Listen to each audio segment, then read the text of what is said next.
सितंबर 1858 के शुरू में तांत्या ने राजगढ़ की ओर रुख किया। वहां से उनकी योजना इंदौर पहुंचने की थी, परंतु इसके पहले कि तांत्या इंदौर के लिए रवाना होते, अंग्रेजी फौज ने मेजर जॉन माइकल की कमान में राजगढ़ के निकट तांत्या की सेना को घेर लिया। माइकल की फौज थकी हुई थी, इसलिए उसने सुबह हमला करने का विचार किया, परंतु दूसरे दिन सुबह उसे यह देखकर आश्चर्य हुआ कि तांत्या की सेना उसके जाल से निकल भागी है। तांत्या ने ब्यावरा पहुंचकर मोर्चाबंदी कर दी थी। यहाँ अंग्रेजों ने पैदल, घुड़सवार और तोपखाना दस्तों को लेकर एक साथ आक्रमण किया। यह युद्ध भी तांत्या हार गए। उनकी 29 तोपें अंग्रेजों के हाथ लगी। तांत्या पूर्व में बेतवा की घाटी की ओर चले गए। सिरोंज में तांत्या ने 4 तोपों पर कब्जा कर लिया और एक सप्ताह विश्राम किया। सिरोंज से वे उत्तर में ईशागढ़ पहुंचे और कस्बे को लूटकर 5 और तोपों पर कब्जा किया।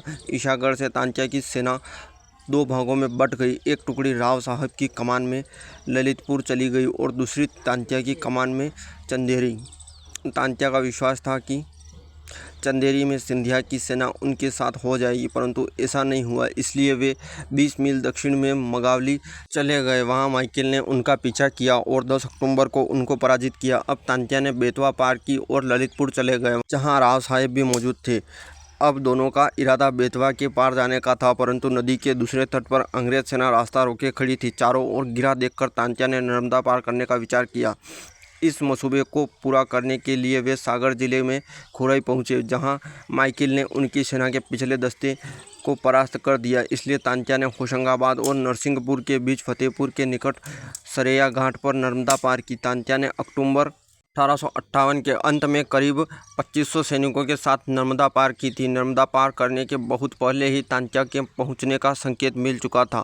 28 अक्टूबर को इटावा गांव के कोटवार ने छिंदवाड़ा से 10 मील दूर स्थित असरे थाने में एक महत्व की सूचना दी थी। उसने सूचित किया था कि एक भगवा झंडा, सुपारी और पान का पत्ता गांव-गांव घुमाया जा रहा है। इसका उद्देश्य जनता को जागृत करना था। उनसे संकेत भी मिलता था कि नाना साहेब या तांत्या टोपे उस दिशा में पहुंच रहे हैं। अंग्रेजों ने तत्काल कदम उठाए। नागपुर के डिप्टी कमिश्नर ने पड़ोसी जिलों के डिप्टी कमिश्नरों को स्थिति का सामना करने के लिए सचेत किया। इस सूचना को इतना महत्वपूर्ण माना गया कि उसकी जानकारी गवर्नर जनरल को दी गई।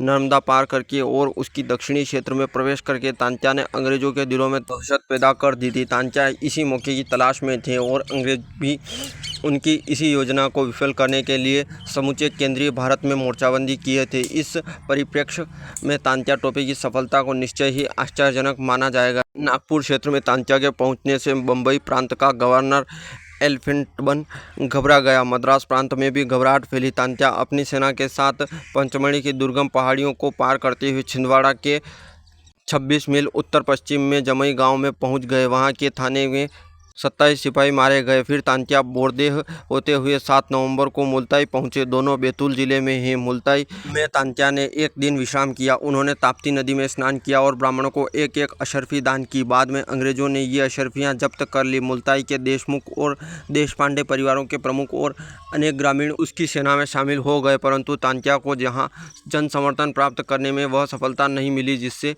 उसकी अपेक्षा थी। अंग्रेजों ने बैतूल में उनकी मजबूत घेराबंदी कर ली। पश्चिम या दक्षिण की ओर बढ़ने के रास्ते बंद थे। अंततः तांत्या ने मुल्ताई को लौट लिया और सरकारी इमारतों में आग लगा दी। वे उत्तर पश्चिम दिशा में मुड़ गए और आठनेर और भैंसदेही होते हुए पूर्व निमाड़ यानी खंडवा जिले पहुंच गए। ताप्ती घाटी में सतपुड़ा की चोटियों पर पार करते हुए तांत्या खंडवा पहुंचे। उन्होंने देखा कि अंग्रेज ने हर एक दिशा में उनके विरुद्ध मोर्चा बांध दिया है। खानदेश में सर ह्यूमरोज और गुजरात में जनरल रॉबर्ट्स उनका रास्ता रोके थे। बरार की ओर भी खोज उनकी तरफ बढ़ रही थी। तांत्या के एक सहयोगी ने लिखा था कि तांत्या उस समय अत्यंत कठिन स्थिति का सामना कर रहे थे। उनके पास न गोला बारूद था, न रसद, न पैसा। उन्होंने अपने सहयोगियों को आज्ञा दी थी कि वे जहां चाहे वहां जा सकते हैं, परंतु निष्ठावान सहयोगी और अनुयायी ऐसे कठिन समय में उनके नेता को साथ छोड़ने को तैयार नहीं थे। वीर तांत्या टोपे का पेंसिल से बनाया गया चित्र जो फांसी से कुछ ही दिन पहले का है। तांत्या असीरगढ़ पहुंचना चाहते थे, परंतु असीर पर कड़ा पहरा था। अतः निमाड़ से विदा होने से पहले तांत्या ने खंडवा, पिपलोद आदि के पुलिस थानों और सरकारी इमारतों में आग लगा दी। खंडवा से वे खरगोन होते हुए सेंट्रल इंडिया वापस चले। खरगोन में खजिया नायक अपने 4,000 अनुयायियों के साथ तांत्या टोपे के साथ जा मिला। इससे भील सरदार और मालसेन भी शामिल थे। यहाँ राजपुर में सदरलैंड के साथ एक घमासान लड़ाई हुई, परंतु सदरलैंड को चकमा देकर तांत्या नर्मदा पार करने में सफल हो गए। भारत की स्वाधीनता के लिए तांत्या का संघर्ष जारी था। एक बार फिर दुश्मन के विरुद्ध तांत्या की महायात्रा शुरू हुई। खरगोन से छोटा उदयपुर, बांसवाड़ा, जीरापुर, प्रतापगढ़, नाहरगढ़ होते हुए वे इंदरगढ़ पहुंचे। इंदरगढ़ में उन्हें नेपियर, शावर, समरसेट स्थित माइकल और हार्नर नामक ब्रिगेडियर और उनसे भी ऊंचे सैनिक अधिकारियों ने हर एक दिशा से घेर लिया। बचकर निकलने का कोई रास्ता नहीं था, लेकिन तांत्या में अपार धीरज और सूझबूझ थी। अंग्रेजों के इस कठिन और असंभव घेरे को तोड़कर वे जयपुर की ओर भागे। देवास और शिकार में उन्हें अंग्रेजों से पराजित होना पड़ा। अब उन्हें निराश होकर परवन के जंगल में शरण लेने का विवश होना पड़ा। परवन के जंगल में तांत्या टोपे के साथ विश्वासघात हुआ। नरवर का राजा मानसिंह अंग्रेजों से मिल गया और उसकी गद्दारी के कारण तांत्या 7 अप्रैल 1859 को सोते में पकड़ लिए गए। रणबांकुरे तांत्या को कोई जागते हुए नहीं पकड़ सका। विद्रोह और अंग्रेजों के विरुद्ध युद्ध लड़ने के आरोप में 15 अप्रैल 1859 को शिवपुरी में तांत्या को कोर्ट मार्शल किया गया। कोर्ट मार्शल के सब सदस्य अंग्रेज थे। परिणाम जाहिर था, उन्हें मौत की सजा दी गई। शिवपुरी के किले में उन्हें 3 दिन बंद रखा गया। 18 अप्रैल को शाम 4 बजे तांत्या को अंग्रेज कंपनी की सुरक्षा में बाहर लाया गया और हजारों लोगों की उपस्थिति में खुले मैदान में फांसी पर लटका दिया गया। कहते हैं तांत्या फांसी के चबूतरे पर दृढ़ कदमों से ऊपर चढ़े और फांसी के फंदे में स्वयं अपना गला डाल दिया। इस प्रकार तांत्या मध्य प्रदेश की मिट्टी का अंग बन गए। कर्नल मालेसन ने सन 1857 के विद्रोह का इतिहास लिखा है। उन्होंने कहा है कि तांत्या टोपे चंबल, नर्मदा और पार्वती की घाटियों के निवासियों के हीरो बन गए हैं। सच तो यह है कि तांत्या सारे भारत के हीरो बन गए हैं।